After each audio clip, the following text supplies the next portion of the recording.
NATO was founded in 1949 to address a worrying problem. In the late 1940s, one thing was becoming increasingly clear. The United States and Britain could no longer be allies with the USSR. This alliance formed during World War II was well and truly over, and an even more foreboding future lay ahead. The Soviet push into Eastern Europe and the oncoming Cold War was posing a serious threat to maintaining world peace. World War II had left the world reeling, and the Western allies were determined not to let it happen again. Estimated death tolls for the bloodiest conflict in history are as high as 75 million, with Russia alone suffering at least 24 million fatalities. Despite this, the Soviet Union was unperturbed and began a gradual expansion across Europe, taking control of what would become known as the Eastern Bloc. The Western world had seen enough of unchecked aggression in Europe and decided to act. In 1949, the US came together with Britain and other European nations to form NATO. The North Atlantic Treaty Organization was set up to guarantee the security of its members. This included North America, Britain, and several member countries in Western Europe. America and Canada were among the first countries to join, representing North America. Since then, nothing's changed. No other country from North America has joined NATO, even the country with the second biggest population in the region, Mexico. Mexico has the world's 10th largest population, at just under 130 million people. It's the world's 13th biggest country, and it ranks at 20 in the world in terms of military power. Clearly, Mexico has much to offer in terms of providing security and support, so why exactly isn't Mexico a part of NATO? And even if Mexico wanted to join NATO, would it be eligible? First, let's look at exactly why NATO was founded. As the name implies, the alliance was formed to ensure security and stability of nations in the North Atlantic. In other words, North America, Britain, and Europe. NATO currently has 32 member countries. There were 12 founding countries and another 20 have been added, all coming from Europe. Canada and the US were among the initial 12 countries representing North America. Mexico wasn't considered at the time because of its largely neutral role in world affairs. When NATO was established, its main goals had little to do with Mexico, or for that matter, North America in general. NATO's purpose was to protect Western Europe from Soviet expansion, to discourage any European nationalist militarism, and to encourage any political integration within Europe. The key of all this was to have a strong American presence in Europe, a North American powerhouse lending its support to its allies. Throughout the post-war period into the 1950s, Mexico made efforts not to become involved in world affairs, instead preferring to build beneficial relationships while maintaining steadfastly independent. The US and Mexico had developed a good relationship during World War II, which continued into the 1950s. During the war, Mexico provided hundreds of thousands of workers to the US, which freed up American men and women for military duties. Mexican citizens also fought against the Axis, and America sourced many wartime materials and resources from Mexico. The relationship cooled a little through the 1960s when Mexico maintained diplomatic ties with Cuba throughout the Cuban Missile Crisis. It was thought to be as much a statement of Mexico's independence as it was a show of support for Castro. It was furthermore during the Cold War that NATO began adding other member countries for strategic reasons. Greece and Turkey came on board in 1952, as the US and other countries were concerned about Soviet intentions towards southeastern Europe. A major addition was Germany, or West Germany, in 1955, when it became clear that most Germans wanted nothing more to do with armament programs. Other countries, such as Spain, joined NATO as a means of clamping down on the rise of authoritarian and nationalist regimes. After the Cold War ended in 1991, NATO accepted waves of new member states, coming from the former USSR. Most recently, Northern European nations such as Finland and Sweden have joined. After remaining essentially neutral for decades, the warfare in Ukraine prompted them to sign up. Despite running frequent training programs during the Cold War, NATO didn't carry out any actual military operations during this time. All of NATO's military engagements have taken place since the early 1990s. Most have been to ensure security interests in Europe, such as Bosnia, Serbia, and Turkey.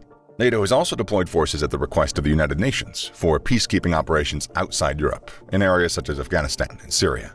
So, dear listener, where does Mexico fit into all this, I can hear you asking?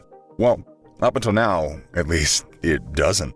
NATO isn't exactly overly concerned with any situations in Mexico's vicinity, such as in Central and South America. And to be fair, any issues or dramas in Europe are hardly a top priority for Mexico either.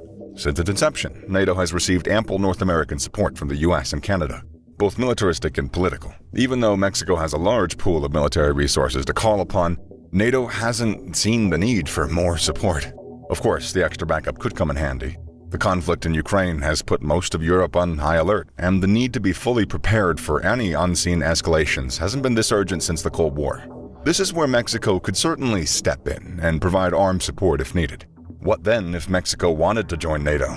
And for that matter, why? would Mexico even want to join NATO? If Mexico were to become the 33rd member country, it would stand to benefit from NATO's Article 5. This states that if any member country is under attack or threat, then all other member nations must commit to its defense. This has been the key to so many European countries wanting in, especially after, again, Russia invaded Ukraine. Knowing that the US and 31 other countries have your back is pretty good peace of mind. But realistically, Mexico is in no obvious danger of an attack or invasion. Instead, its real issue lies within its borders in the form of violent cartels that have plagued Mexican society for the past 40 or so years. And it's this very problem that would most likely thwart any attempts Mexico might have to join NATO. Any country wishing to join NATO must be able to tick several boxes before they can even consider applying. These include having a democratic government based around a market economy. There must be a record of fair treatment of minority populations and a commitment to resolve conflicts peacefully. Mexico has gradually moved beyond authoritarian rule to a democratic political system, although there is still a concerning level of corruption and a lack of transparency in the government. It can best be described as having a developing market economy with GDP per capita rising every year.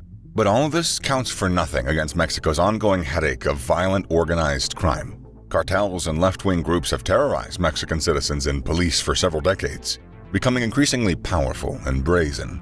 The cartels have become obscenely wealthy by flooding the United States with a long list of banned substances. They first started out with cocaine and marijuana, and they've since moved on to easier-to-produce synthetic drugs such as methamphetamine and fentanyl. Many Americans have long demanded that the U.S. send in troops to take down the cartels, but governments are reluctant to do so for fear of likely reprisals on American soil. These cartels have more firepower and soldiers than some countries.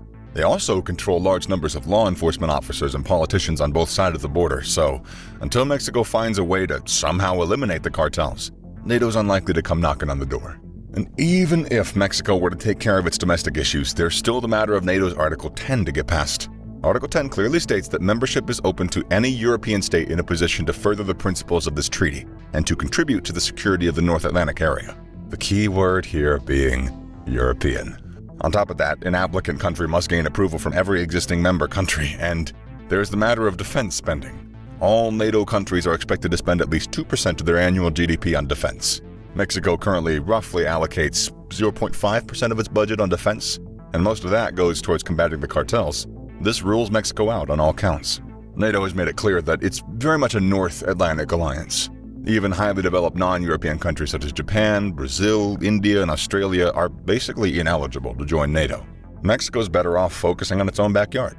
Despite drug and immigration issues, Mexico still has a close relationship with the United States. Both countries have to. They share a 3,000-kilometer border. Mexico has quite rightly focused on its own region and is part of the Pacific Alliance. This is a trade bloc shared with Peru, Colombia, and Chile, which aims to ensure economic integration within the region. This is where Mexico belongs. NATO doesn't need Mexico, and nor does Mexico need NATO.